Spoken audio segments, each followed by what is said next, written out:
Welcome to the Life of Hair. My name's James Atkinson. Thank you for joining me in this week's episode. Now, this week's episode is a short clip taken from my recent Patreon live session, where we took one of the most fundamental and basic haircuts that we learn very early on in our career, and you will have probably cut it hundreds, thousands, if not hundreds of thousands of times, the long square layer. And we've taken that long square layer and pushed the envelope forward slightly. I think there's two industries that we could take a lot of inspiration from in the hairdressing industry. And the first one is dentistry, their level of professionalism, their cleanliness, and their consultations, more importantly. You will never see a dentist without a consultation. And the second, for creativity and innovation, is chefing. A fine Michelin star, fine dining chef can take very, very simple ingredients and make them exquisite, like the flavors are exploding in your mouth. I think we should be doing that in the hair industry with techniques like the square layer, where we're just taking that fundamental technique and we're cementing onto that technique something extra, something different, taking it all to a new place.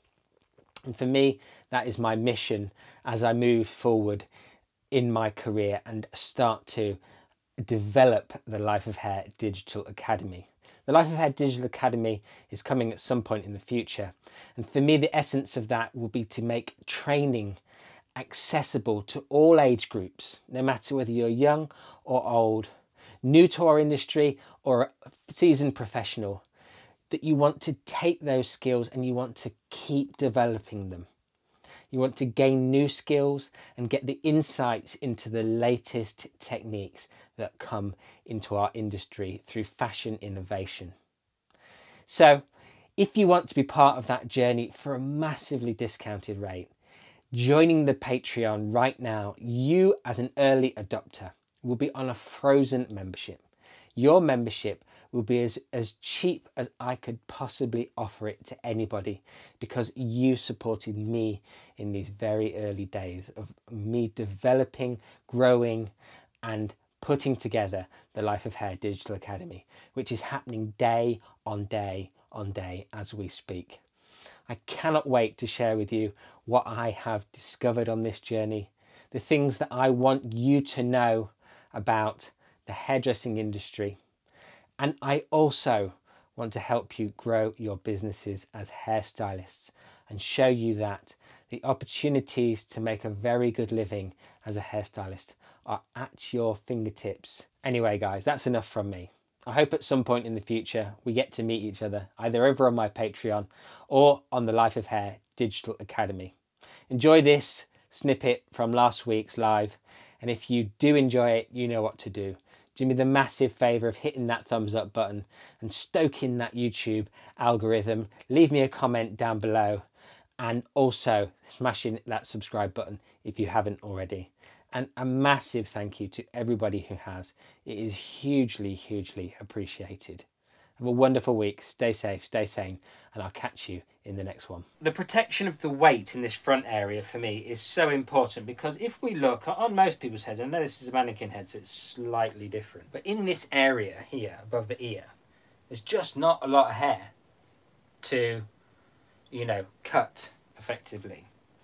And you can easily kind of eat into the density of the front hairline when we are cutting this front section.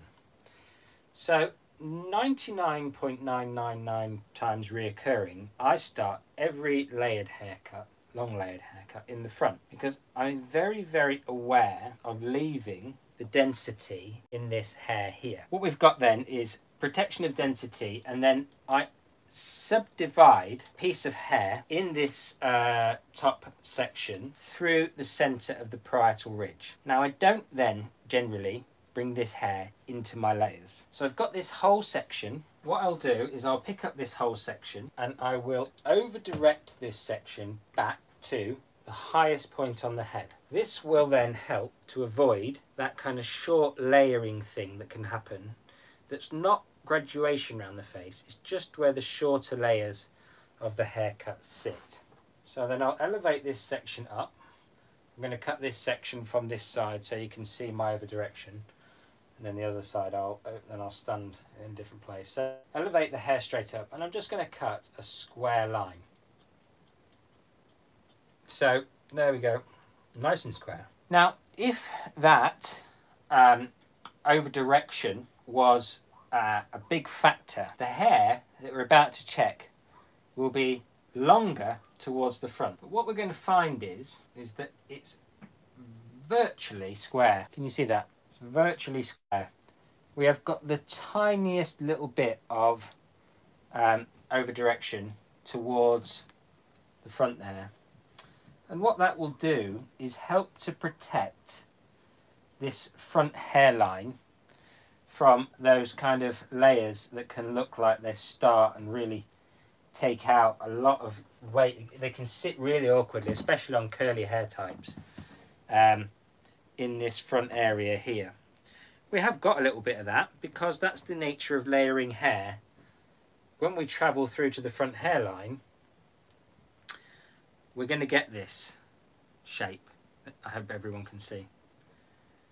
Now I'm going to cut the opposite side and add a little bit on, okay, a little bit of something else. Now before I do that, just want everyone to see that there is a little bit of shape here in this front hairline, but there's a very, very small amount, say, compared to what's going on around this side. Now there is an area, if you will, that's kind of looks a bit like a hole. Yeah. So if we didn't want that to happen, that horizontal section, we're going to take that horizontal section through the parietal ridge, not the opposite bone. The bone above the ear is the parietal ridge. Okay, very important on all heads. We're going to elevate the hair straight up, and then what we're going to do is remove 1 centimetre of hair from the front hairline. We're now left with a rectangle, cube almost. I'm not really sure what shape that's been. So we've got odd shaped square of hair, and then we're simply just going to pick up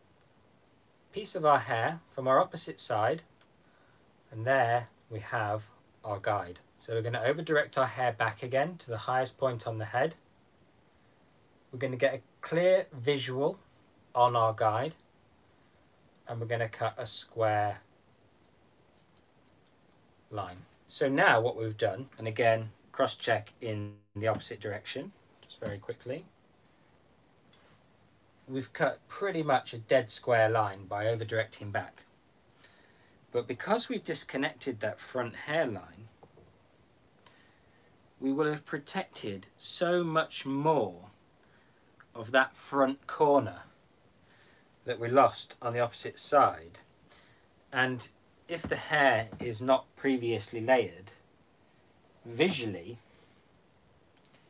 we will lose next to nothing in that front corner, as opposed to what we're going to lose on this side. Now I'm going to come closer to you. Actually, it's going to be easier that way.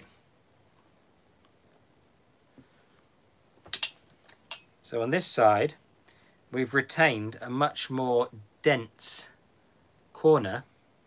Not that she's got the thickest hair in the world anyway. Whereas on this side, we can definitely see we're missing hair here. Yeah, you see that?